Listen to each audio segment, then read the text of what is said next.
Hey everyone, welcome back to my channel. Today we are diving into a new nail art tutorial that might look complicated on the screen, but trust me, it's super easy to follow along. So let's jump right into it. So on the left corner of the screen, I'm applying a blue gel polish. In this tutorial, I'm using 3 gel polishes. But you can use more if you like.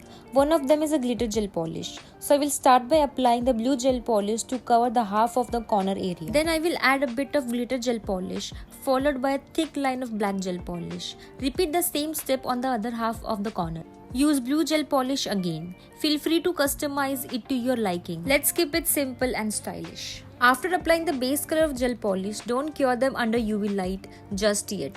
Instead, grab a dotting tool or even a toothpick to create your design. Start from the upper blue part and move your dotting tool in a wave motion, like flowing water, up, down, without lifting it. Keep this motion consistent from start to finish. Let's give our nails that flowy wavy look. Once you have finished the design, cure it under UV light for 30 seconds. Then apply a top shiny coat to seal it and add extra shine. After applying the top coat, cure it under UV light for 30 seconds. And there you have it, a beautiful design. If you enjoyed this video and learned something new, don't forget to like, share and subscribe to my channel. Stay tuned for more awesome videos in the future. Thank you for watching.